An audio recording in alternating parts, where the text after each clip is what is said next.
So you've got a joke. Do you know off the? It's not a tractor one, is it? It's not as long as that. It's not as long as the tractor joke. Is it a quick joke? Yeah, it's a knock. It's a knock. Right. Okay. Do you want to go first? Is it Okay. knock who's their tractor? Alright. All right. Don't wake the baby. Yeah, it's so echoey as well. Baby. Yeah. She's not a baby either. Don't wake the baby. She's 26 now, mate. So. Knock. Who's there, Ricky? Justin. Justin who? Just in time for the podcast. Yeah, no, that won't work. Yeah. Well, I would say. Have you got another one? Have you got another joke? Luckily, I have. Luckily. Okay. Let's go with your one. I don't care what it is. Whatever it is, it'll be better than that. It will be better than that. Okay, so we always like to start with a joke. Do we? That's just the thing I'm trying to force. Oh, okay. So we always like to start with a joke. Hang on, I need to. Okay, no, I've got this. What do my ex-wife and a hurricane have in common? First of all, there's lots of blowing. Then the house is gone.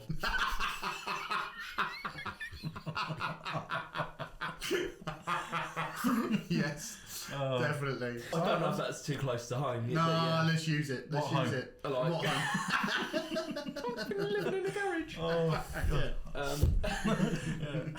I live in this garage, not you. You do, according to my 3.5-year-old daughter, Ricky does live in the garage. Which is weird that she's walking around the house saying Ricky lives in the garage. It is weird because she's telling people Yeah. openly that you live in the garage, and the worst thing is, I advocate it. I agree with her. I don't say no, he doesn't. He's got his own home. I'm like, yeah, no, he does. We feed him twice a day. Like, Well, more often than that. that's what I tell. Because you're fat.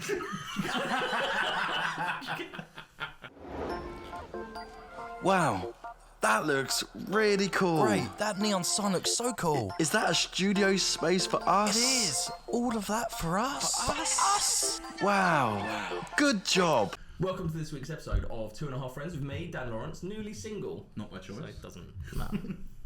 I'm Jonno, and he's irrelevant. That's it. We're going to reshoot this. That's... Probably not Rocky, no. It's Ricky.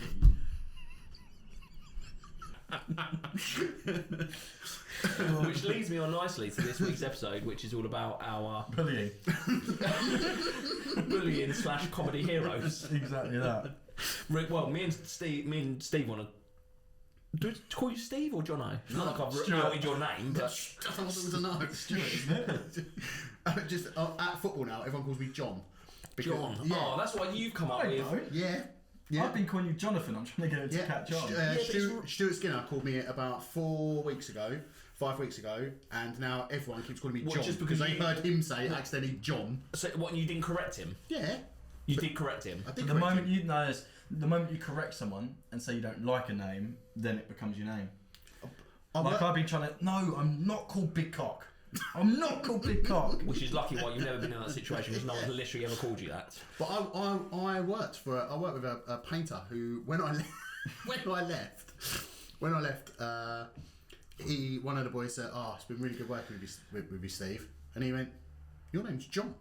I went, "It's not.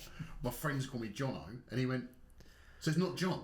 I went, "No, it's not John." He went, "Well, I'll be damned. I'll be damned. I'll be calling you John for 3 years." No, to be fair, It's like the Rodney I thing, had the innit? same thing though. Up until the point where we worked together, I'd only ever known you as Jonno, and it was only What? So I didn't know he had a real name. not. I thought John was his name. Yeah. Like literally, it's exactly the same. Jonno's not a nickname for John.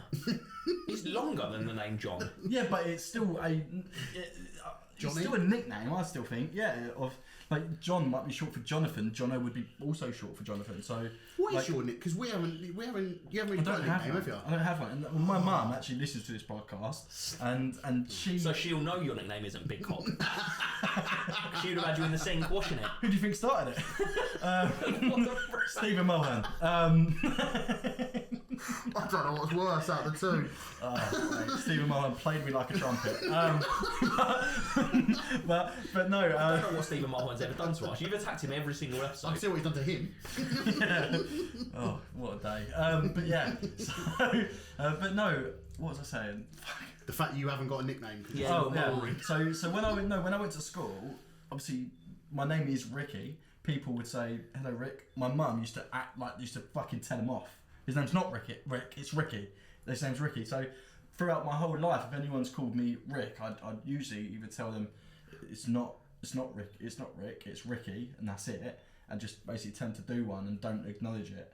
But then obviously some people will realise that and then will be like, it's Rick. Can you hear a beeping? I can, yeah. What is that? It's like someone's planted C4 on the outside of this. Is it? It's Uber Eats. Oh, is it Uber Eats? Why is it beeping? I think it's his car where he's left the door open. Oh, we're trying to record a podcast here, mate. Come on, mate, drop the chicken off and leave. Drop the chicken off and leave.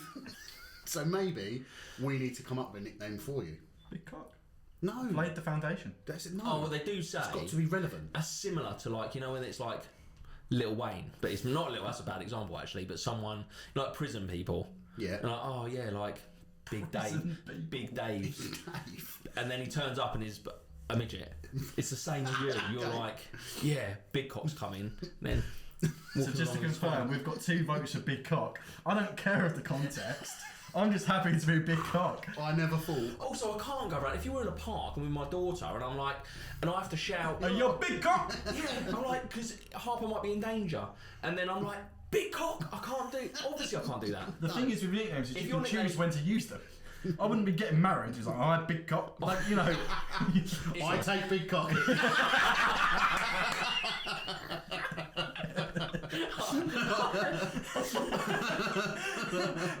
So yeah. He's got to say that. I think he's got to say that all the time. I take Big Cock. To love me and hold me. Or until she gets bored. But yeah, is that too soon? There's no need for the low blows. There's no need. I've got to be honest. Your bullying of him is getting tiresome. Yeah. He's had one bullying joke a week, but he's had 7 years of it. I know. But so Big Cock. we'll leave that there. It's not because there's so many bleeps. I've got to bleep now. See, most of the episode titles are starting with Ricky, so we can have Ricky has a big cock. They haven't. One of them started that. I changed the rest of them because I just hated the fact that your name was in it. Yeah. We don't want anyone to know So- who you are. No. But we thought we'd talk about our comedy heroes, but or comedy influences. I think we said. Influences it. Heroes are a bit needy. What, for them or for us?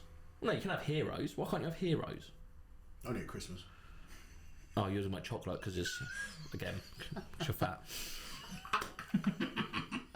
This is Pop Kettle. There's 3 fat lads making fat jokes at each other. That's what this podcast has turned into. And I told you a fact that since November the 15th, which is just a random date that I've picked out the air, is that I've ordered Uber Eats every single day. Every day. Pretty, other than 2 days. Whereas like yesterday I went to Pizza Hut to eat in instead of ordering. And the other day was Christmas Day. Fucking who eats in? Oh yeah, wait, Pizza Hut. It's just quicker, it's fresher, isn't it? Yeah, but You've got to wait for an Uber driver to turn up. I don't know. So the only reason you went to eat in was because it's quicker to get your pizza. Well, and You're digging us out. No, I went out with a friend, and it's just, and he said, or she. Yeah. No, he. It was a hit. It was a hit. So you run Uber Playing Eats. hard to get over here. You run Uber Eats and said, I want to order pizza. And they said to me 45 minutes, and you went, fuck that. I can do it in No, 20. no. If I go to the buffet, I can have one in 5 I minutes. can do it in 20. No, weirdly, what did happen is a friend of mine said, let's get out, have some dinner, because I've had a tough couple of weeks. I won't go into it, but I was like, okay, brilliant, because actually all I've done is eaten shit food for like months. And we got to town and he went, do you fancy Pizza Hut? You can't say no if someone says, should we have Pizza Hut? I was like, yeah, no, I fancy a Pizza Hut. I had it last night. But does that matter? No, it doesn't, because I'm single, I do what I want now. Well, it was either that or KFC. They were the 2 that you would have had. That's mainly what I order. Let me reveal the monstrosity here first to you. Ooh, okay. What? It's only a monstrosity at the moment because there's polystyrene. I don't know if you can see. That's not the actual Yeah. picture. So for the people that are listening, I've had a painting commissioned. Commission, which means you paid for it. Well, no, it was gifted to me. It was gifted to me. That makes you sound like you're the queen. It's a self-portrait. Is a self-portrait when you do it yourself? Yeah. Right, so it's not a self. It's a portrait. It's a portrait. Just a portrait of me. God, we're back to portrait Which I'm landscape gonna- again. I'm worried because you've said it's commissioned, which means that somebody's paid for this. No, someone's no. Okay, I don't know what the word commissioned means. Then obviously. Okay, so let me just break it down. To start us, how have you got a painting of yourself? Someone sent it to me. Oh, okay. I thought he was going to say someone painted it. I was going to say I know that. No. So someone just off the cuff said, "You need cheering up. I know what's going to cheer you up. I'm going to send you a picture of yourself." Yep. Okay. That has worked because he's smiling. That is the happiest he's been since he walked into Pizza Hut yesterday and got a pizza in 5 minutes flat. I'm excited about this. Right, I think we should do a close your eyes. Okay, Oh, yeah, God. do this. Last time I did this, my jeans came down. Last that time Stephen Mullen was What's that in my mouth? abracadabra. Oh God, I can't see anything, so I'm just having flashbacks. This is not the first time with your eyes closed. Okay, great. And yeah, so visually you won't be able to see what it is, but I'll let Steve and Ricky describe it. Okay, 3, 2, 1, go. If you can just describe exactly what you're seeing, just for the podcast listeners. It's you Yeah, it's exactly as the Grinch. spitting. It's not me as the Grinch. That's basically an exact portrait, other than the legs. Yeah, Before you made the legs joke. Yeah. Okay. That is you It as is me. the Hulk. It is me as the Hulk. That is, yeah, no, that's good. It is good, isn't it? Yeah. Well, I mean, it's brilliant. Because how much does that look like me? It does look like you. Because it's me. But only the face, because does of look just Just mean only the face. because And you the have six-pack. quite a big face. Yeah. I don't have So a big There's face. a Yeah, couple it's of things. proportionate to my body. Yeah. No. No. Okay, I don't know why you're digging me out. It's proportionate on the painting. It's proportionate to your body. In real life, it's not I've proportionate told you to I'm your body. low on confidence. They've You're also already given you a digging vagina. Yeah. me- No, you can't You've just. got like a little moose knuckle there, which is so Yeah. much like real life. No, I've tucked it right under. Oh, okay, you've tucked That's it in. fine. Also, you've not got any grey hair No, in that one, You've got back rolls though, which is it's not. That's muscles. and thick legs. oh mate, no, to be fair, that's really good. Yeah, it is. As in, like that, genuinely, the person that's done it, is actually very, very good. Yeah. Yeah. If you could do one of me, in the style of which superhero would I be? I don't. Miss Banana Man. Miss. Banana Man. Banana Man. Miss America. I don't know. Is that a superhero? No, I Catwoman. think that's just Imagine you Catwoman, but just you a, as Catwoman. because I'm like a- slim and slender. No, 'cause you're a no, but pussy. it would just be more like out of Little Britain. Okay. That's what I'm going to get him to do. Why the Hulk? Was there any context? Because I'm muscly and scary and angry. I guess two You are- personalities. Yeah, you are Don't know. angry. Yeah. I don't know. Because you walk around in little purple shorts. Maybe because I walk around in little purple shorts sometimes. Yeah. Oh, I think that is really good. And I genuinely would like to see Ricky as Catwoman. Catwoman. I'm going to try and get one done of both of you. Oh. But I'm going to choose the character. I would prefer Ant-Man. I love ants, and obviously. You love ants. Sorry, that's just Which a ants weird. you like? Ant McPartlin. That's just. Andy Yes. Costa. No, because there was There's that. so many ants. There was that I'm time- doing that Ricky Gervais thing, the David Brent thing. No, keep them. There was the time of the ants, wasn't there? What? I'm sure I've told you about this, but I don't know if I can talk about it. Well, which you is can't. where- That's like saying you can't start a story and say. So I was under the influence of something, right? And What, I basically ants?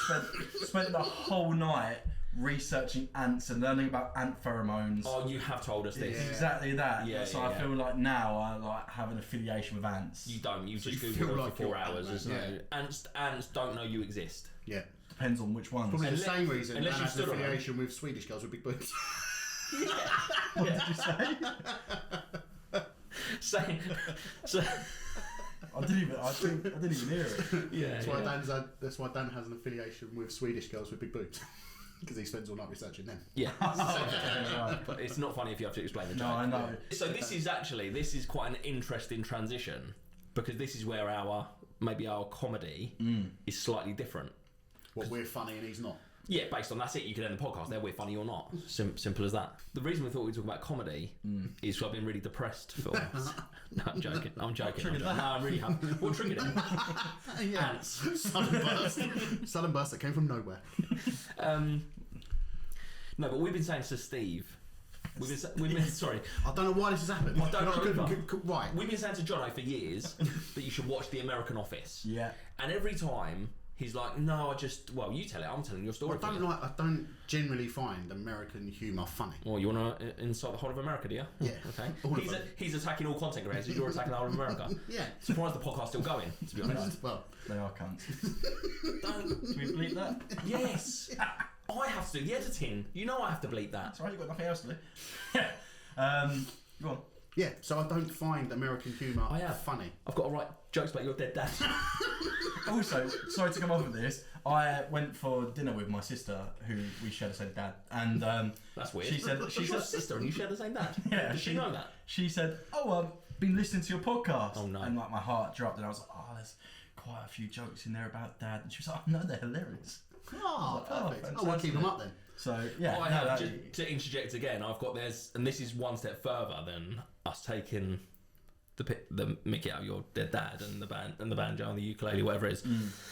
There's this girl on that I know. She makes TikToks. Chloe Kent. I don't know if you ever watched her. Really, really funny. But she unfortunately lost her mum.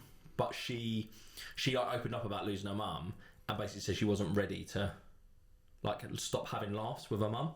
So she's basically got her mum cremated and she had her in like this little urn, and she would do skits like it's difficult to explain, but she would do skits and with her and then her mum, and it would cut to her mum just in an urn and she's drawn a face on an urn. Like she's in a swimming pool, like she's drawn a margarita, mum, and it will cut to her mum just floating around the swimming pool in an urn. It fucking cracks me up, mate. It's That so is incredible. That It's is so absolutely funny. incredible. it's so dark, it's beautiful. It is, which is just our kind of. We missed that Exactly. boat with you though, didn't we? Like, it's too late to do that. No, it's still got actually. We were talking about spreading them. Well, apparently on toast wasn't the right answer. Just sorry, I'm fat. Okay, well maybe you can be our special guest next week then. I'll arrange it. Perfect, okay. So, yeah, where was we? Americans aren't funny, no. basically. Oh, yep. So, yeah, I have not really watched anything American and thought, that's hilarious, I've got to keep watching it, until now. And I do wish I had listened to you both sooner and started watching this much earlier. Because I think the whole reason I've said to you, and you all know this, that the whole reason I didn't want to watch it is because I just love the British Office so much. So much. And I couldn't see how their humour would be transferable. Well, we grew up essentially watching The Office. Yeah. The English Office, and it was. I think Ricky Gervais was the first person to start the whole mockumentary thing. Yeah. When that first came out, there was nothing like it, and I even thought at the time, is this real? Like, is this a real? Yeah. I think a lot of people did. I think that was know. the genius of it. A lot of people actually thought it was a documentary. It was oh my god, who's this David Brent guy? He is an absolute cringe. Yeah. And a lot of people took it to heart. Didn't realise that he was Ricky Gervais and he was a character. I thought he was a real person, and I think a lot of people did do But that's because those characters are so grounded in reality that you know someone who's like it. Yeah. Because we've spoken about this quite a lot. Like some of the people that I've worked with, I'm like, they remind me of this character, and it's because those people exist in real life, and that's why it's funny. But I feel like the American Office, obviously I know we're going to probably speak about Ricky quite a lot throughout this anyway, so I'm not worried about us missing him and not going back to him. But like the American Office is the perfect gateway drug, or like the gateway show into other American shows, because of like there are some, and I know that we'll be on the same, like Brooklyn 911. Yeah. Well, you got it wrong. What? It's Brooklyn 99. If you're gonna That doesn't matter. Yeah, anyway. No, it does matter. Always Sunny. Brooklyn 911. All right, Always Sunny. Do you watch that? No, I don't watch that. Oh, okay. But they're the only two that I fantastic see. one. Probably Shameless as well. The No. American version's very good. Never watched it. But I have heard it's very good. Yeah, From but you before this podcast started. But I think the reason why, like, I think you have to pick and choose though, because there's so many American shows that are shit. Like in terms of the comedy, we won't find that humour funny, whereas they will. Yeah. Because then they being Americans, the people that it's made for. But then let me say this. So there's a few things. What I do find is it does seem that every successful English TV series, they just recreate it in America. Yeah, but it's like America's Got Talent was based off British, right? It's not just comedy shows. Which is fine, but it's just funny how some of them are, like The Office, I would say The Office US is bigger than the English Office. Yeah, it's the only one though that I generally feel, and Shameless also did a really good thing, which is where they base it on the same style of content, but then take it with obviously The Office. It takes a couple of seasons for it to really come apart from the English version. But they managed to take the content and then take it away to a place where it's new and it's fresh. Like the American Shameless, they're still like you can't take the British Shameless and put it into America and not have to change it significantly because the lifestyle is just different. Yeah, they're still different. like those grotty council families, but in America it's just a bit different. Rather than living in like council estates, they live in like the Detroit area, and it's like that, and it works. Whereas when they took the In-Betweeners and just made the same jokes just terribly with different actors, it just didn't resonate with anyone. Well, even in saying that about The Office US, season 1 was just a rip-off of the English one. Well, the first thing I messaged you at the end of season 1 was they're just ripping it off. Yeah. I don't know if I. And in my head, I didn't know if I could carry on watching a show where they was doing the same jokes that you've already been watching over and over and over again for the past 10 years. And just not as well. Not as well. Yeah. But the American Office got better when they started having their, which is what you said, when they start having their own personalities and they start going off on this whole other journey, which is just massive. Which Balls of Steel came back. That was fucking amazing. Balls of Steel, wasn't that Jasper Carrot? No, but I'm sure Dom Jolly had a character in it, didn't he? Yeah. Did he? Yeah. Am I thinking of the same thing? Balls of Steel were I'm thinking of Golden Balls. No, Balls of Steel was the one where it had Alex Zane in it. It had I don't know, Nedge was his name, wasn't it? The cowboy. Yeah, and there was a guy dressed as a devil, and they would basically prank the thing, and whoever's pranks were best, they would win that episode. So. Yeah, it was. Oh, I don't remember. I'll have to look at that then. Neg used to go around and like purposely steal things in front of security guards, and then when they see him, he'd go like, "Come on, fat boy," and then he'd run around Blue Water until they catch him. Basically, trying to set his own PB of how long it would take for him to get caught by the security guards. But then when you get arrested, and then but it was just it was fucking nuts. There would be one of them where it'd be like there'd be a guy dressed as a devil, and then it'd be raining, and he'd be like handing out like 3 umbrellas. And they'd be giving umbrellas, and then there'd be a guy with a camera on top of a building, and on top of all the umbrellas would be like, "I'm a prick." And then there's loads of people walking around with like, quite funny, yeah.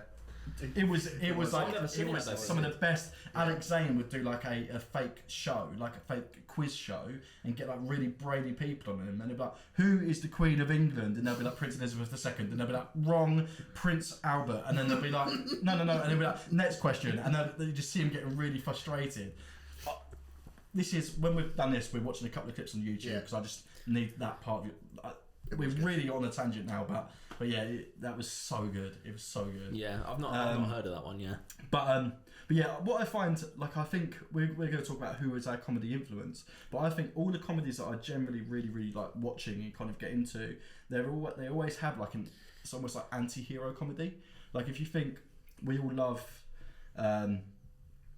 Ricky Gervais in The Office, and it's because he's like is an anti-hero, like he's the main character. And I think it's the same with like a lot of them. The Shameless is built on and Always Sunny. They're built on we're following, we're resonating with like the people that aren't your archetypal kind of heroes or protagonists in comedy. And I think that's why it's really good. If you think of all of Ricky Gervais's characters in all of his on all of his things, like look at David Brent. Although he wasn't even in the Christmas special. I mean, this is not a spoiler because it's been out for like 30 years or something. But it's like at the end where like Tim and Dawn, and like it's this whole thing of they finally get together and this really special moment.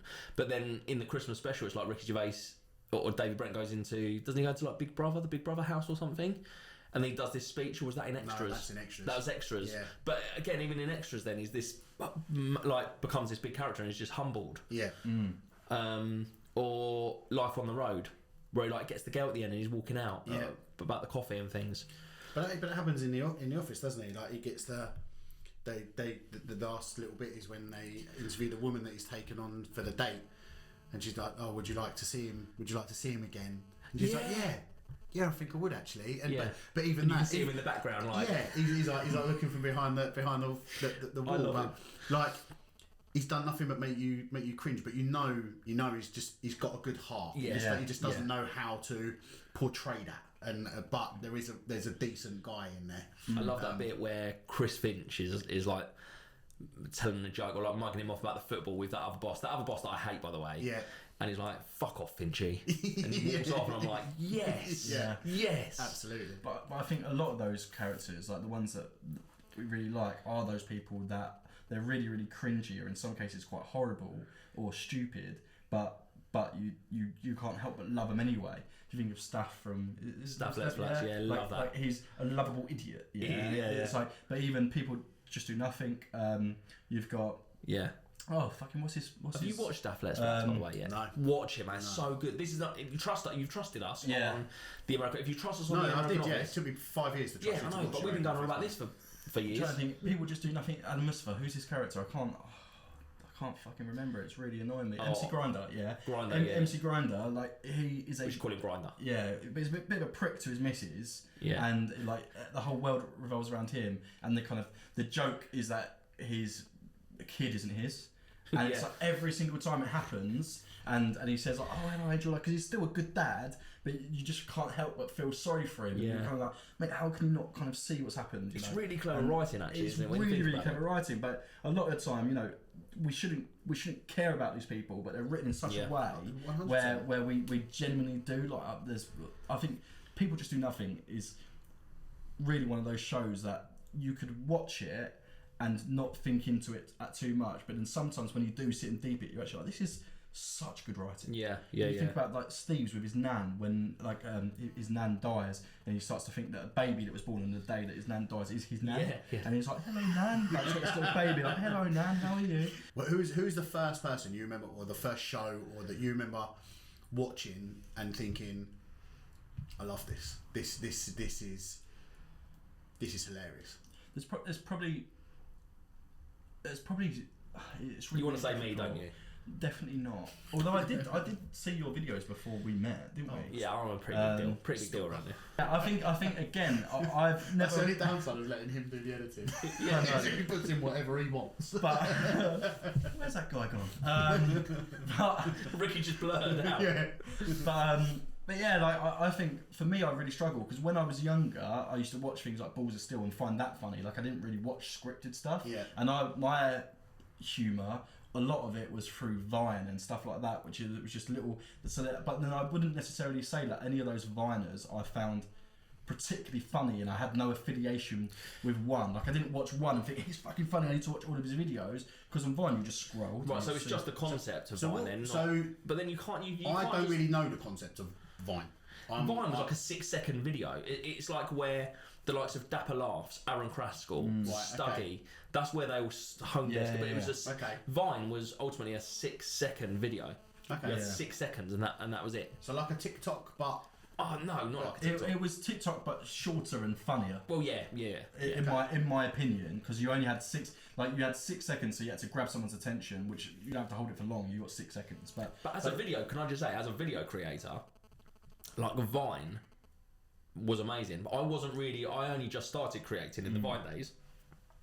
But it's like, as a video creator, that's the first 6 seconds is the best bit. That's when you want to grab someone's attention to keep them for the rest of the duration. So it was actually a genius. I don't know why they shut it down, to be fair, but I think it got bought out and the technology was used for something else. Yeah. Probably like Facebook probably bought it for like Facebook Shorts or something. I don't know. But I used to watch Vines, and that's where I, probably not to the same extent that you did, but that's where some of my, I guess I've got comedy heroes or comedy influences that are made, like, are comedians, but I've also got influences that are content creators that made me believe I can do this. Yeah, but that's literally what I was going to say. With like, although People Just Do Nothing came back so later, because of the way that started, and like we've spoken about this, but it's just obviously it was like a group of lads together filmed a pilot, and they've done a YouTube video, and then it basically got piloted to do People Just Do Nothing. Yeah, it's like they were people where their jokes aren't very sophisticated, so you watch that and think, fucking hell, I could do something like that. And I think that's what, like some of these mass-produced comedies and stuff, they are really, really funny, but not to the level where it makes you want to grab a camera or so grab it's a pad easier and start to do a writing. 5 or 10 second Vine than it is to write The Office. Yeah, effectively, and that was a lot of people's way into social media. And I just think like you guys have watched a lot of stand-up comedians, and I've watched a couple, but not anyone. I've never gone out and watched like Ricky Gervais live or anything, and I think I would like to now. You're missing out. I think as a younger person, like I don't know if I have ADHD, but I know I've got the attention span of a fish, right? back when I was like 16, 17, I would never have watched a full stand-up special without feeling bored. It could be the funniest thing in the world, but it's still just a man or a woman on stage, and that. But is that you, or is that because Is that your generation? your generation were used to the quick Whereas now, More of it like the that. quick It's 30-second. It's quick form content, isn't it? So whereas with us, yeah, we would have had to like sit through, I don't know, like Titanic. It's like a 2.5 hour film. It's like you're strapped in, you're watching a film. It's amazing. That's part of your childhood. Definitely. Whereas I guess for you don't yeah, need I to still go. watch Titanic. And the people, No, but- the people that I watched that were on TV that were funny at the time were on primetime Saturday night television every Saturday night. So Like Cilla Black. yeah, I mean not as comedy genius as many would say, but Already. she was there. Michael Barrymore. But yeah, Michael Barrymore. He's going to make a comeback. He follows me on TikTok. No, that's not a brag, but it's a real fact. But You just name drop them. Yeah. So you get no, but that was my Saturday nights. Michael Barrymore, like Strike It. Was it Strike It Rich or Strike It Lucky? Or absolutely. both of them? Yeah. Jim Davidson on Big Break Oh, on Saturday. can't mention Jim Davidson anymore. I don't think. Okay, we can. What's he done? I don't know. That's definitely okay. We can probably say the name Jim Davidson. But definitely can't mention what he's done. Yeah, but him on Big that's Break amazing. on Saturday nights. But they were the people that I looked forward to seeing on. That's what I had access to. I didn't have. I don't. You can probably tell a little bit, but there's a bit of an age gap between us, isn't there? Like a 3-4 years maybe between me and you. Not much. So, It was just a generation change. just a in generational that change. Short but, period of time. But yeah. But yeah, so that was the stuff that I would. Yeah. So I'll tell you, so we used to watch when I was growing up, me and my friends, and we used to reenact this religiously. Brokeback Mountain. So quick. So quick. And how did you guess as well? It was weird. That's why I'm so good at kissing now. I'm wanking off men. Well, you're not that great. It was for me. No, right, hang on, before this gets out of control. Lee Evans was who we used to watch. Lee Evans, I guess, yeah. growing up, like we just used to reenact constantly all of his jokes. We'd watch them, and then we'd spend the day doing the jokes. Yeah. The same joke over and again. Yeah. Just like Yeah, my mum was a big Lee Evans fan, so I do remember like her watching his specials and stuff. Yeah. I just remember, I didn't know his name, but I knew him as a sweaty man. Yeah, but it was so funny though. Yeah. But also the epitome, like, along with like Ricky Gervais, the epitome of the ability to make me proper belly laugh without saying a word. Yeah. Just with his facial expressions, just with a look or just a little wry smile or whatever it might be. Like just, Ron Atkinson. Just, like, but literally, Mr. Bean growing up. Mr. Bean. He never said Never a word. Yeah. And he made a nation like. That's my Mr. Bean impression. That's Let that rubbish. slide, but Okay. but Mr. Bean, would make me absolutely wet myself without saying anything. So maybe that's why Ricky Gervais appeals to me, or his comedy appeals to me so much, because it reminds me of that, the fact that he's The little sly can looks. just have a little look to camera or a little eyebrow raise, and I'll absolutely go. So the one thing I would say is you should 100%. I think comedy live is so much better than watching a DVD of comedy. Yeah, but we watched Ricky Gervais live in a really small theatre, and we were 3 or 4 rows back, and he was just there. But irrelevant of how close we were to him, I think live comedy is so, because I went to watch one of his old ones, his original ones, which I think was Science, the one where he told the joke about the mouse, the fable about the mouse, whatever. And one of the jokes he told was incredible, but that wasn't the night they filmed. And the joke was so much better live than it was on a DVD. Yeah. And I just don't. It's the atmosphere. Yeah. But we've been see a few comedians, haven't we, live? Saw Mickey Flanagan at the O2, didn't we? Mickey Flanagan. He was unbelievable, absolutely unbelievable. I've seen Jimmy Carr. Jimmy Carr, yeah.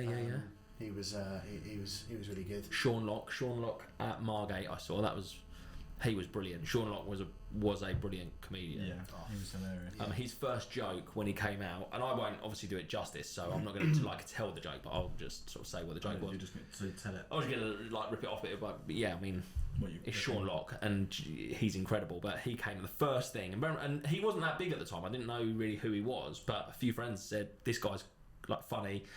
Tickets were quite cheap. Let's go. We went down to the Winter Gardens in Margate, and the first thing he did was come out and he was saying about how like you can't shout at your kids anymore. Like you're not allowed to shout at your kids anymore. Like times have changed. He said, and that was a problem when they crossed the road and there was a bus coming because he was like, kids, get out the road, and they were dead. So, but he nailed it. It was brilliant, Yeah. and that was the first memory of Sean Locke. I didn't know who he was, but he came out on stage, did that joke, and I was like, I love this guy, Yeah. and then I followed him forever. Jimmy Carr. One of the first comedy DVDs I got was Jimmy Carr, and he had a joke on there where he was telling a joke about a fat person, and the lady in the front row shouted. Was it about Ricky? But the lady in the front row shouted out, "Oh my God, you're a fattest," and he said, I know this. He said, "No, you're the fattest."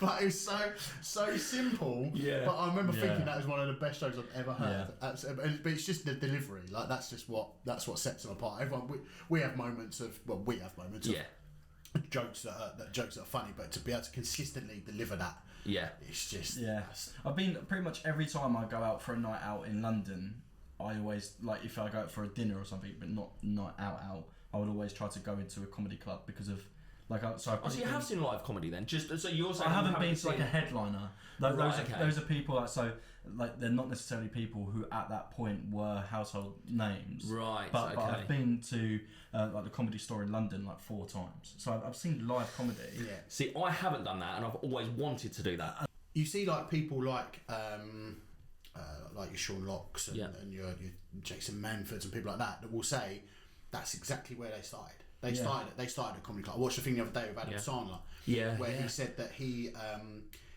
wanted to get into comedy, and I think it was his brother who basically said, "Right, we're going to go down to a comedy club. You're going to go and do a set." And he said, "I can't remember what I said. I was like there for 4 or 5 minutes." He said, "I thought it was awful, but I got back in the car. My brother was like, mate, that was funny. You were the funniest one there. So good." And it made me gave me that big up to go back and do it again the next night and the next night and the next night and hone that artistry. Yeah. Whereas now you can end up being a funny comedian because you filmed yourself in your bedroom telling a joke and 10 million Stephen Tries is pretty much doing 10 that. million people Yeah. saw it. Yeah, Whereas actually it's so much easier now for people to do it rather than 25, 30 years ago, 40 years ago when people were going into these horrible Had to working work the men's clubs circuits. Yeah, with people shouting abuse at them because they weren't funny, whereas now you can do it in the security of your own home. You can film it. If it doesn't work, you can recut it. You can do it again. And Well, and there's that speed access. there's a new app that's just come out, which is based. It's a Simon Cowell app based on Britain's Got Talent, where you can now put your video on and people will vote for it. So it's like a new system of TikTok, and you put it on and people like it. It's like you get votes, so you can just become like someone not necessarily on Britain's Got Talent, but you can become an overnight success if you get enough votes, and then like. Yeah, that's mad. Which is quite good. I think it's called Lounge. Also makes sense for Simon Cowell to do that because anyone that's decent, Smart. he can just. I was looking through the app the other day, and it's actually really smart. I haven't uploaded anything to it, but it's quite smart. But I have been asked, like weirdly that you said that, and you talk about the Adam Sandler thing. I've been asked recently to do some stand-up comedy. Don't. Yeah, no, and I immediately said no, and they come back to me and they said, look, don't just say no, because it's at quite a big festival, but the tent will be quite small. There'll be like 30 to 50 people there. Yeah. And I've got quite a lot on at work at the moment, so I won't be able to write most of it. You'll have to handle this one probably on your own. But I couldn't do it because of I think know that's tough. I think that's there are. I think there's people that want to be comedians. Yeah. And I'm not one of them. Yeah. Like massive respect to what they do. But standing on a stage, even in front of, like, I'd imagine the reaction, if you can get it, is such an amazing feeling. Like, not if I say a joke and I make you two laugh, it makes me feel really good. Yeah. Because I've made my two best friends laugh. Yeah. But which is probably a thing you haven't experienced yet. But It will come. Don't worry. you might one day get You two both best just laughed friends. at my Yeah. last joke, but it's okay. Yeah. No, that's cool. But yeah, imagine the feeling of being able to stand in front of people and. But then Yeah, but and you- working. Yeah, Yeah, but I don't think I could do that. I think my humour and my comedy, and I think, not to get too deep, but that's probably why I'm sort of struggling to re-find myself, is I haven't got anyone to bounce off. It's just I've got to just make content just as myself now. But that's not. I'm not trying to get. No, I'm not trying to get deep with it. Like the point is, I don't think stand on a stage. Even though I've got these people and these like other friends of mine that are like, of course you can do it. Just and if it fails, it fails. So what? But just try. Yeah, but I'm like, I think that's difficult, and I think it is difficult because I've seen people that have done content online, and then I've seen clips where they've gone to do stand up, and it doesn't in my opinion, doesn't transfer. Also, you're my best friends, and if you thought I was good enough to do stand up comedy, you would have told me. Yeah, we don't. Oh, no, we both laughed. I know exactly how it feels. And if you have trouble finding yourself, just look in the mirror. I think we're there. Thanks. But if you're standing in front of me, I remember, like, you're saying it doesn't transition. I know some people that have done fucking incredibly. When I was at uni, I was in a show called Tinderella. There was another girl in the show called, her name's Abby Clark. And so we used Why do you name drop people that aren't famous? She's more famous than you, and I'll get to that. Okay. Oh no, that's fine. That's fine. This is an unnecessary attack. Is that Chris Martin? Chris Martin. When we did this show, when we did the show, we used to come back off and we would basically count laughs and be like, I was funnier than you, I was funnier, and we used to get really competitive with it. And now she is basically on Instagram, Facebook and YouTube. She does very, very well. But she's also a stand-up comedian. She does pretty much gigs every single night, and she kind of documents that journey and the process and stuff. And she'll be like sat in a cafe and writing jokes and stuff like that. And it's really, really good to see her doing so well. But I think the grind that she does is incredible. Yeah. And she just creates like little content bits on the side and does some really funny skits and shit. I think that's fair enough. She's putting the work in, and she's going out. What I don't agree, and this isn't a dig at you. You've just been offered that opportunity, but people that have done social media and done videos are then all of a sudden going, right, okay, here's a stage, you can go and try and be funny. Where there are people like what's the comedy club in Liverpool? Is it Paul Smith? Paul Smith. You can tell that guy has been doing stand up for 20 years, and he has done old school, and he has gone to working men's clubs and whatever, and stood in front of 100 people and done that. Now he owns that comedy club. Now he he cracks me up. He is brilliant. He is hilarious, and I think there is something to be said for a comedian that has got. I think you have to go through that graft of being booed off stage. Like it's part of the process, part of the journey. Yeah. But Ricky Gervais openly said he never went through this, like, because he wasn't a comedian. He was a writer, and he made The Office, and then he was like the TV equivalent of someone that does social media. Is then offered a stage. He did a TV show, and this TV show is really funny. Have a stage, and that's when he did his comedy, his first ones, which was. What was his first one? Animals was his first one. Politics. But he then talks about in his new stand-up, he's like, this is the first time I felt comfortable on a stage. I never wanted to be a comedian, so I felt like it was always forced. But it's kind of, if you find Ricky Gervais funny, you're going to laugh and you're going to love it. And that's the same with, like, Aaron Kraskell done a stand-up tour, and I think Aaron's brilliant. I think he's funny. But then that's just someone that's done social media, and it's like, right, here's a stage, go and be funny. Definitely. And you'll get millions of people come and watch you because you've got a following of a million people.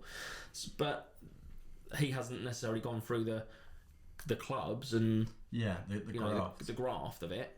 Yeah, but it's like the industry version. Like, although it's not nepotism, I don't know what that word means. If I'm completely transparent with you. So nepotism is like Brooklyn Beckham. That's the multi-coloured ice cream, isn't it? That's fucking terrible. You should be on stage. So nepotism is like basically where you're like gifted a career from your parents who do right. So like Brooklyn Beckham is what's known as a nepo baby, because he's David Beckham's child. He can do whatever he wants and it'll be a success because his dad's going to funnel money into it. Jaden Smith wouldn't have been a rapper or an actor if his dad didn't shoehorn him into those careers. So it's almost like with those, it's like, although they're not getting it from their parents, which is what nepotism is. I see what you mean. Like you're getting it from because you've got that one following, it like shoehorns into another one, which will almost be guaranteed success because of how successful you are at. With this, so it's like KSI. He's a YouTuber. Pretty much anything he does will be certain level of success Yeah. just because of how successful he is in everything else, which is why, you know, his music, if you listen to KSI's early music, it was dog shit. Yeah. But, you know, he had enough following that it was successful enough that he could continue to hone that craft until he got really good at it. Until he And got now good at it. he's a musician in his But, own right. but isn't it like I don't think I was just trying to think of like something else where you'd get the crossover of somebody. So you could have, say, like a chef, for instance. You've got a chef who works in local pubs and he does pub food, and he's been doing it for 25 years, and all he wants to do is be a head chef at a Michelin star restaurant. Then you get someone who goes on social media, does a 30-second thing of them making a curry, and someone goes, "Oh, that's amazing. Yeah. I should give him a job." But it's like, it's that guy, that poor guy has gone under the radar because he's not got that following, or he's not out there. Nobody knows about him. Whereas this person has been given a great opportunity because they've got a load of following. Oh, because they've got the following. And somebody's seen it. And I feel like, I don't think there's a direct comparable though, because of like with the chefing world, I can guarantee a really good chef will know another good chef that's come through the ranks through probably word of mouth. Whereas with that, if you had a Michelin star kitchen and you saw someone doing YouTube recipes on YouTube, you're probably not going to offer them a job. Because of, do you know what I mean? Because it doesn't work.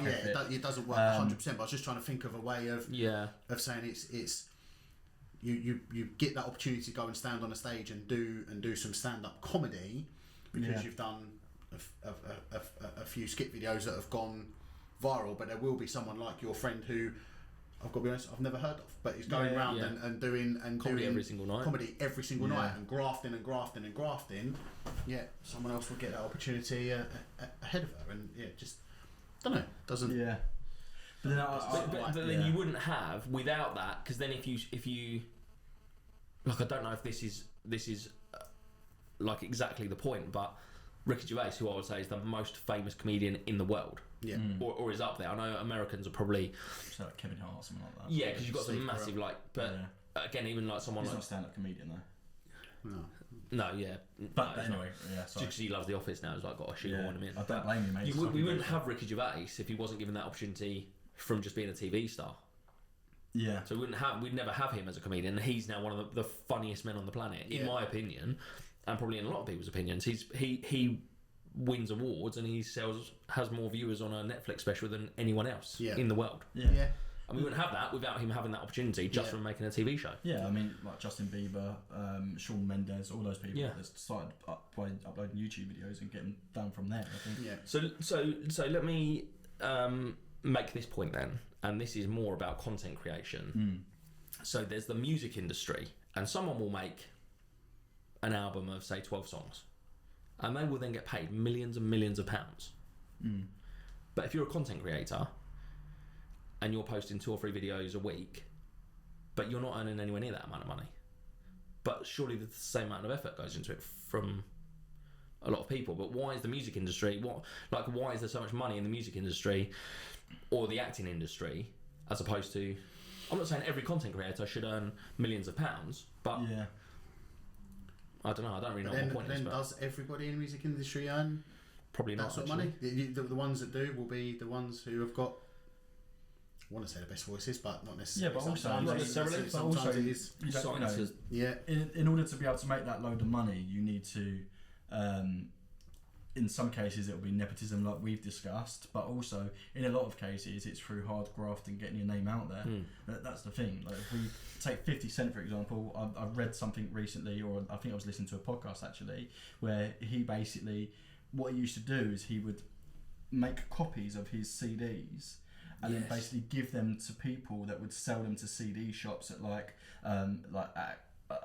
basically they would make copies of it and bootleg it, and then basically put it on their stalls, and will be selling. Technically they're stealing his stuff, but he just wanted his name out there. Yeah. So he would basically let them all bootleg it. And he told this story about one of his friends had seen that they were bootlegging his thing. So they basically ripped up the store and beat the guy up. And 50 was like, "Why have you fucking done that?" Like they were doing exactly what I wanted. All of these shops are selling my music without me having to do anything, and it got his name out there. That's smart. That's genius. So, that is clever. So ultimately, those people they still have to graft. I couldn't walk into Universal Studios and go, wow, really good job, Dan, and do my little rap, and then they'd be like, here's $1 million. It's not how it works. So there's still a certain level of doing that. But so, two pointers then I've got. And two things we've actually spoken about is, one, I've talking about Staff Let's Flats, just going back, I know it's going back quite far, but I've got a friend who was in one of the scenes. Well, it's a friend of a friend, but do you remember the estate agent scene where he goes to the flat and he's in the kitchen? I can't remember the exact. No, I don't think there is. There's a lot of estate agents. There's like three lads. There's like three lads in a kitchen and Staff, and he comes in and it's. I can't remember the exact scene, but anyway, the point is, it took him a whole day because Jamie Demetriou, who's obviously the actor of Staff, wanted to keep doing it, and that's one scene that's about 25 seconds long. But it took all day just to do one scene because like the hard work that goes into it. They said he just wanted to. It was a different line every time. He'd just come up with a different line. Yeah. Because he wanted to get it perfect. But anyway, my point was just hard work, I guess. Yeah. But I also watched I don't know if you've seen this, the Sidemen. I think it's called the Sidemen Story on Netflix. Yeah, I haven't watched it. So I didn't know who the Sidemen were. Yeah. I'll be honest. Like, I didn't know who they were. And obviously KSI was part of Sidemen. He is still, yeah. Or he is still part of Sidemen. And they get like more views than anyone on the internet. But it's the hard work. When you actually see what they did, even before they all came together, they was just literally at home. And they all started as kids, so you had more time, I guess. But they were just literally filming, posting like constant content. And it's just, again, it's the whole hard work pays off. Yeah, definitely. There's a certain level of their grind, and to be fair, anyone that does well at YouTube, it's like you need. I think it's like 20% talent, 50% hard work, and the other 30% is marketing. Yeah. Like, you need to know how to market yourself to be able to kind of get yourself out there. You need the work ethic just to be able to pump out consistent content, and you don't need talent. You just need drive. Like don't get me wrong, you need that 20% talent, but depending on what content you're doing, honestly, you just need drive and determination. I'd argue, like, even sometimes it's just the characters that people like, because actually, like, their talent, some of them didn't even have any talent. It was not that they didn't have talent, because they did, in the sense of they knew how to get views on YouTube, but some of them, they were all pretty much gamers, I think. Yeah, they all came from gaming. But some of them were, like, their thing was, they're so rubbish at gaming that they would film it, and they'd be so rubbish at gaming, and then that was their thing. Yeah, I mean, that was basically my thing. That was your thing. YouTube, and obviously that did quite well for a little bit. But that was just because of, I think a lot of people want to be able to watch something that's relatable, and not everybody has a 20 KD on COD. Some people are shit, and they just want to see something that they resonate with. Yeah. And when you mix that with humour as well, I think that's a very good mix, and that's what they do quite well. Isn't it amazing? I tell you what I find amazing is that people will watch pretty much anything these days. Yeah. Like I watched an Instagram reel earlier, and it was a young lad who was streaming. He was playing darts in his bedroom, and he was streaming playing darts in his bedroom, and he nearly got a 9-darter. He missed it on the final dart, but he had like thousands of people and when he hit the first 180, like the views were going up, and then it was up, and then it was up, and it was like people. There's darts you can watch. There's actual darts, but people are sat watching a young lad in his bedroom playing darts, and it's like how has he got thousands of people like watching that? How does that happen? Do you think it's down to people just want something different, or because I've watched not like sat and watched, but when you're scrolling through TikTok or whatever, like there's one recently with a guy that was just in a chair. It was obviously on a loop, but he was just in a chair and he was just like slumped over it as if he's fallen asleep. And he's a gamer, and the game is just on repeat, and it's like one of these, like, I don't know, you have to press the buttons and the chicken jumps up or whatever. But it was just the first bit on repeat because he kept dying. And he was in chat, and there was like 700 people watching. Yeah. I was like, what? Who was watching? There was another one that was just a puddle. There was a camera on a puddle, and the whole thing was, is someone going to walk in the puddle? But there was no one was talking. Yeah. It was just a puddle. And that had like 1,000, like 1,500 people watching. And I'm like, I was one of them. I put so much effort sometimes into creating a piece of content, as a lot of creators do. But then you've got 1,500 people just watching a puddle. Yeah. Like, Yeah, but it's like not when just people... not just doing that. You spend time thinking about something, how it's going to work, getting props or whatever for it, actually filming it, then editing it, and you spend so much time, and someone might get more views on a puddle. yeah. Yeah, no, definitely. That is And mental. on Twitch, you'll see a lot of, there'll be people that would do like subathons or like 24-hour streams where they'll stream for like 18 hours of their day, and then they will sleep in the background of their stream and then wake up, and so their streams don't turn off, it's on all the time, and people will watch it. And sometimes they'll have what's called text to speech, which is where people can donate a certain amount of money to have whatever they type in the box basically said out loud. And with some people it'll be like, if they pay 50 quid, it will play like a loud siren and wake them up and stuff like that. But then some of these, basically, some of them, how they work is every time somebody subscribes and pays, it's like £5 in England to subscribe to these channels, it adds like an extra minute to their stream, and they'll just go until that people stop subscribing, and then they get a break. There was one guy called Pestilli who was streaming for over a month, like every day without coming off of the stream. Do you think there's an element? I have it in my life. You know that I go to bed quite late at night. I think it's because I have a fear of missing out. And do you think that's why a lot of people will watch stuff like this, because it's like they just want to see if something. What if he does something? Like I remember when Big Brother first come out, and then I don't know if it's season 1 or then they did it in season 2. But when you could go on to like E4 or whatever and watch all through the night. Yeah, and they were basically sleeping. But the viewing figures like went up at like night time when nothing's going to happen. Everyone's asleep. Just but people are tuning in case something happens, or because they've got that fear of missing out or what. Yeah. Well, like some of the most successful like people on Twitch, like in terms of making a lot of money, there's quite a lot of girls on there that have like OnlyFans and shit, right? What's that? What's that? Well, I think we've done this joke. But yeah, so but basically what they'll do is they'll like tease the idea of that they're gonna get the tits out. Yeah, they'll like tease the idea, and it'll be like, oh, I'm getting closer, and she'll stream for like 4 hours. Wait, 'cause I'm saying that on the other end of the camera. And they'll get more and more videos. they'll get more and more views, and then it'll be like, oh, maybe next time. And it's like, she's been doing so she's been doing that same thing for like months. So no one's seen a nipple yet. Her view counts have been going up and up and up and up, and all she's doing is teasing. Yeah. And it's just like, I think it's that fear of like, what if today's the day? Maybe what we should. If that is? Maybe that's we should bring that in. That's so smart though. Yeah. Maybe today's the day. I can't not watch. Exactly. If by magic he started rubbing his own nipples. I did say that. It's like, oh yeah. Maybe next week. Should we wrap up with condoms?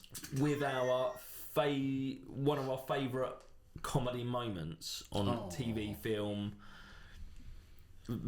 Vine, if you want. Like, shall I start with mine to give you guys some time to think about it? Yes. Because I will have a lot of them, so I'll just give you one of them. One is from the original Office. Okay. But now when I think about it, there's so many. One of my favourite scenes is it's at the end of the episode where they've been out at a club, and then you see them all walking down the street staggering, and then you see Gareth because they've been he was chatting that girl up. Yeah. He was chatting that girl up, and then like her husband come in, and she was like, are you into it? And he's like, no, like this is disgusting, I can't believe this is outrageous.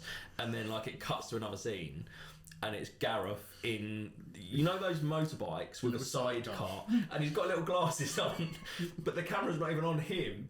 It's on like David Brent and Tim in the background walking down the street like staggering, and then you just see this motorbike come past. It's just Gareth. He just looks at the camera. You see his little eyes as he just goes past, and he's got little goggles on, and he's just in a car, and it's just funny. That's one of my all-time favourite moments. Yeah. Gareth Keenan. As I live and breathe. That's it. I think mine. I think in terms of like little one-liners that kind of really make me laugh, I think the majority of them will probably actually be from the In-Betweeners. I think when Jay says, "Yeah, I can ride a motorbike."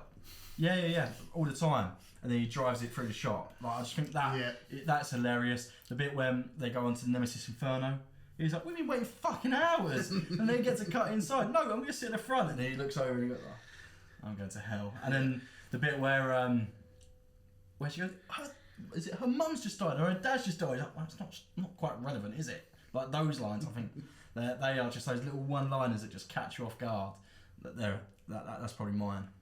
Yeah. So you haven't got one then, like I've asked. You just Giving you 3 or 4. He's got 3 or 4. Like a little pick mix. a little pick a mix of in-betweeners, just in-betweeners as well. Well, yeah, because I feel like if I stray too far away, then you'll say there's too much of a picky mix. Yeah, okay. That's like a hurry one, like just chosen the best one. Yeah, just choose one. Just choose one. On to you. On to you, Steve. Jonno. I think one of my favourite ones was in Extras when Ben Stiller, the scene with Ben Stiller. This is in there. When he's talking. I know what you're gonna say. He's talking about the film that he was in, and Ricky Gervais makes a joke to Ben Stiller, and he's like, "Oh yeah. Do you think that's funny?" And he says, "You tell me, you was in it." And it's one of the best lines, but they're going back and forth at each other, and he's like, "Yeah, I kissed Jennifer Aniston." He's like, in a film, and he's like, "Yeah, but I did it. Still did it. Yeah. Still did it." But it's them going back and forth at each other is probably one of my favourite. It is a brilliant back and forth because it was so random at the time. Because Ben Stiller's massive in America, but I think he was one of the first ones that came in and like he'd seen the success of The Office and was like, "I need to be part. Whatever project you're doing next, I want to be a part of it." Well, I think he was that was the first episode as well. Yeah. But some of those, even in that scene. What about when he said, "Do you know who I am?" or something? He's like, "Starsky or Archer, I can never remember." It's just genius. It's just genius. That's in that same back and forward. Yeah, it's brilliant. It's absolutely brilliant. And probably from that as well when Ross Kemp, super army soldiers. Well, no, I've told them. They've told me themselves. I trained with the SAS. Some of the cameos on that. There was just so unreal. many. Just unreal. I need to go and watch that. I'm when he's doing, I think I'm going to binge. when he's doing a sketch with who's the guy from Star Trek? So Ian. No, not Ian McClellan. It was No. the other one. Ian. No, I've just said that. It's definitely. I've done the same one again. Just edit out saying Ian. We need to get that because you can't not know his name if we're gonna. I'll tell you what. Patrick Stewart. Patrick Stewart. Yes. I was going to just mime something and then you could just duck it in later on. Patrick Stewart. But when he's talking about having film ideas, and every film idea is just and then her clothes fell off, and she was just naked. or Daniel Radcliffe when Daniel Radcliffe's playing with the John, and it goes back. So yeah, anything with Ricky Gervais, I think it's just. Or with the guy in the Ben Stiller one where he's in the trailer and he's trying to get apart, and the guy's showing him the photos of his wife. Like, she shouldn't look at that. She's got a bikini on. She's dead. Yeah. Oh. The Office gets so many plaudits, but Extras was so underrated. I love the scene. Like again, we're just going on and on now, but we could talk all night about the scene where because Maggie is just brilliant in it, and he's like, he's trying to chat this new girl up that's moved into the apartments, and then she comes over because he's told her to. It's like, "Oh, can I get your signature? I'm a big fan," and then he's like, "Oh, okay, who shall I make it out to?" And she's like, Well, me, Maggie. He's like, "Yeah, but I don't know your name, do I? So I don't know your name, do I? So yeah, but that's what you told me to say." So good. I think some of the outtakes on Ricky Gervais on anything like extras with is it Kevin? Yeah. Yeah, some of them outtakes are. The one where he's in the caravan. Oh my god! If somebody wants, for me. Afterlife Extras when they're talking about the nicknames is probably Jamie Redknapp. the greatest bloopers scene ever. It's just unbelievable. Yeah, it's absolutely. I don't know how they got through that scene. No, because that was all just ad-libbed. Yeah, as well. But it's with the two guys from Phone Shop, which I don't know. But Ricky Gervais was a script editor for Phone Shop. I don't know if you knew that. I don't think you've ever watched it. I've seen bits of it, but it's not a brilliant, but it's alright. It is alright. It's just now a bit dated. Like the first Because it usually just be on Channel 4 every now and then. I think Yeah. I just caught it. Like I didn't watch it. I've binge watched it a couple of times, Yeah. but I watched it, didn't really like it. Then found out Ricky Gervais was a script editor, and then I was like, oh, this is the best thing ever. Oh, what a blast! We hope. No, okay, we're not doing it. You can do the blast bit is not going to make it. I hope you enjoyed the episode. We hope you enjoyed this week's episode. It's on Saturday. Oh, sorry. I hope you enjoyed this week's episode. You do, or we do? Do we all hope that they did, or did just you hope? We hope that you enjoyed this week's episode. If you did enjoy it, please give it a like, a share, a follow, anything. Tell your nan. Or your dad. So, probably not you though, Ricky. Just because he's dead. But thanks for watching.